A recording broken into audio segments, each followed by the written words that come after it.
Yo guys, how's it going? International School Lucas here. Now today I'm doing another reaction video, as you can tell. Yeah, well, I'm doing another scary animated thing like the last video, or the second to last video.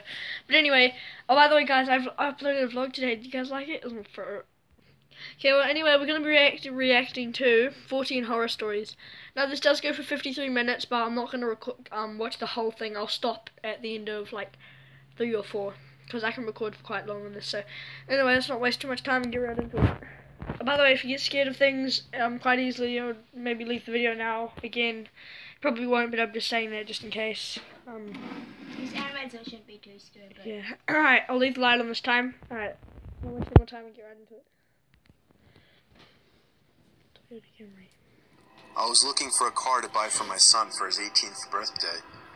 I was searching all the typical car websites, Cars.com, eBay Motors. They were all overpriced as expected. Craigslist was the only place to find an actual deal. About a week into my search, I found an '03 Toyota Camry. It had 67,000 miles, no accidents, no damage, and good condition for only $3,500. This seems like a steal for such a reliable car with such low mileage. The seller lived about 10 miles from me, which was a reasonable drive when looking for a car. I gave him a call to set up a time to come check it out. The man sounded normal on the phone. He assured me that there were absolutely no problems with the car. He introduced himself as Bob. I brought along $3,500 in cash, even though I planned on wiggling down the price as much as possible. I pulled up the dirt road to Bob's property about 15 minutes early. It was a tiny little house with a decent-sized property, only because it was a bit far from the nearest neighbors.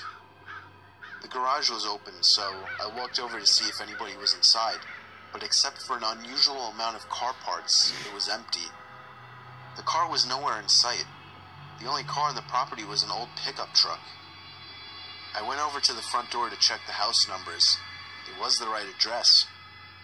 The doorbell button was missing, so I knocked on the front door. I knocked for exactly 5 minutes before deciding to give the man a call. So I dialed his number and I heard the sound of a cell phone ringing from inside the house. I was extremely... I've seen a lot of movies like that. You like Monster House, for example. They ring from the house and then they hear the noise from there. I've seen a lot of videos of that. Confused at this point.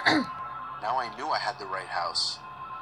I didn't understand why, if he was home, why he wasn't answering.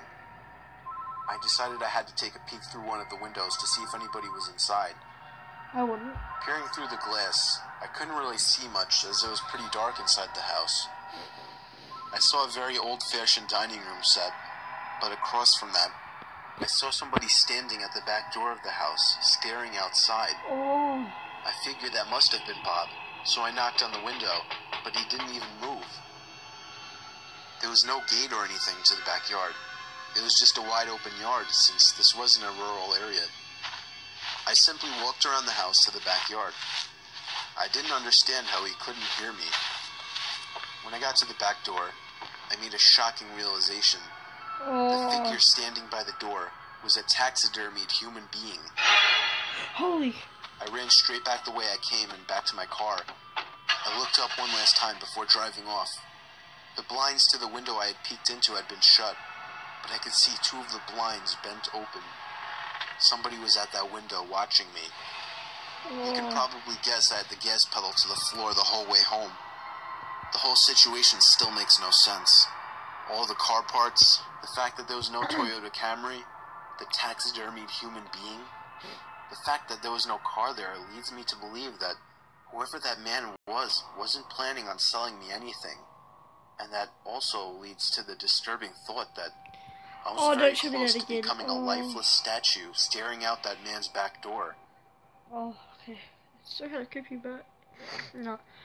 Okay, that was kind of creepy. But yeah, as I said, we're gonna be doing a couple more, like 3 or 4 more. But yeah, go next one. I don't know what the order is. I don't know what's next, and yeah. Vintage XX. I was on tour trying to find some really deep websites. I was in a chat room where people normally shared links to deeper websites and weird pictures and videos, commonly illegal pornography, Oh. Some guy named Vintage Triple X posted a link without describing what it was. I clicked on it, and it took me to a black screen where a big video box eventually popped up with a play button. The video thumbnail was a dark room, only lit by a TV screen. Out of curiosity, I clicked play and began to hear the sound of TV static in the background as lines of static slowly swam down the video screen. There was no seek bar in this video. Then I noticed something slowly begin to emerge from behind the wall. It was a figure dressed in all black with some kind of black mask on as well. Probably a jump scare video, and then I'm guessing he comes to the door, and then like it's a jump scare, and then he's not in the video, and then he goes to the front door. That's what I'm guessing.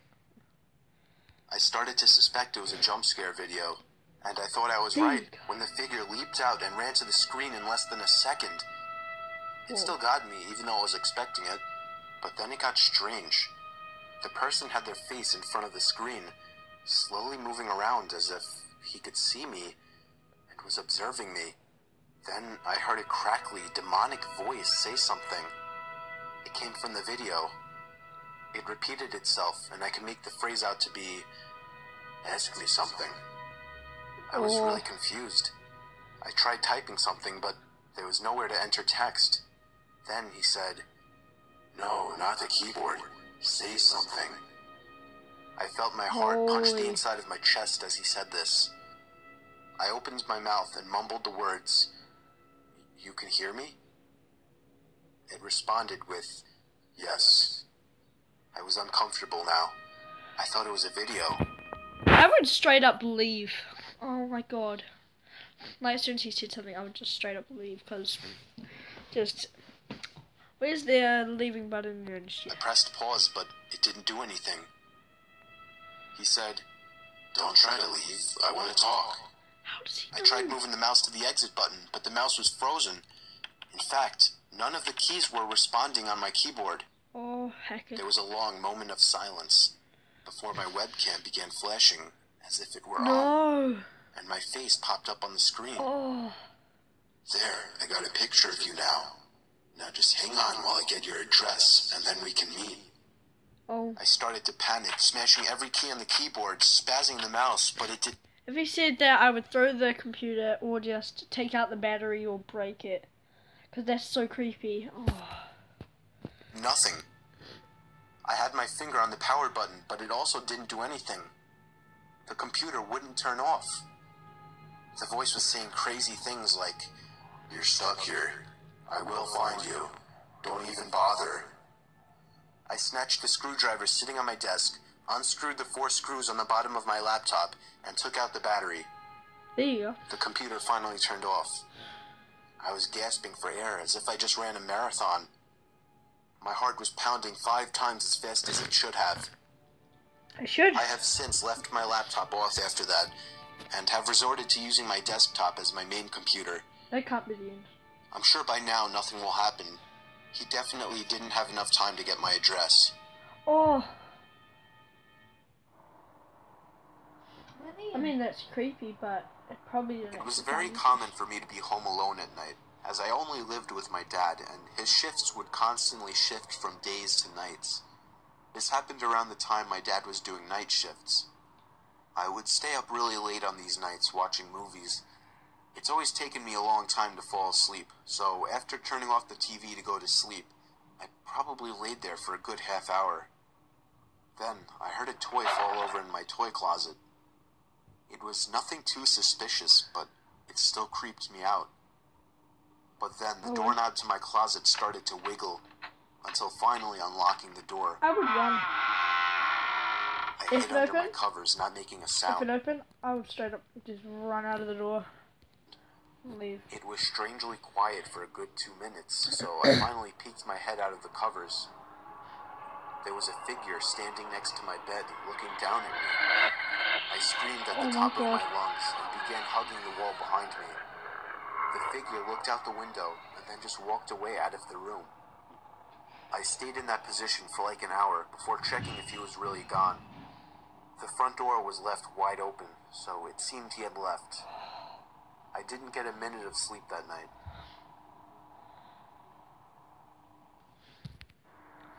someone just comes out of a room and then you just say, and then someone just comes out and who leaves.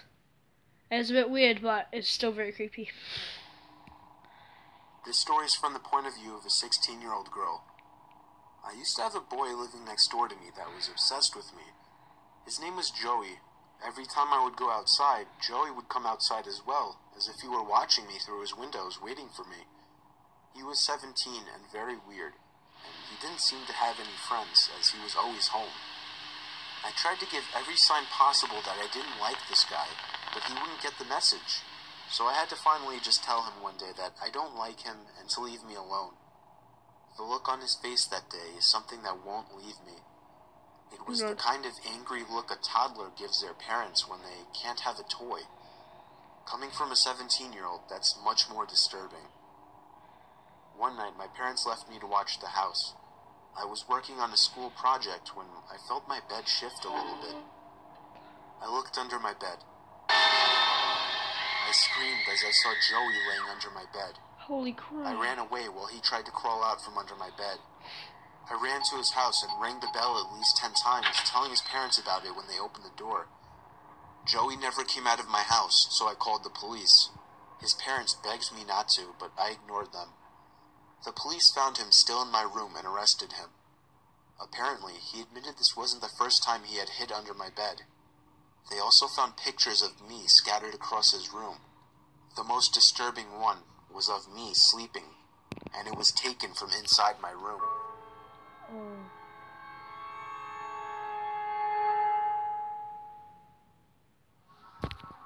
Bit of a stalker video. Yes, this will be the last one. Depends how long it is. Working the night shift always sucked.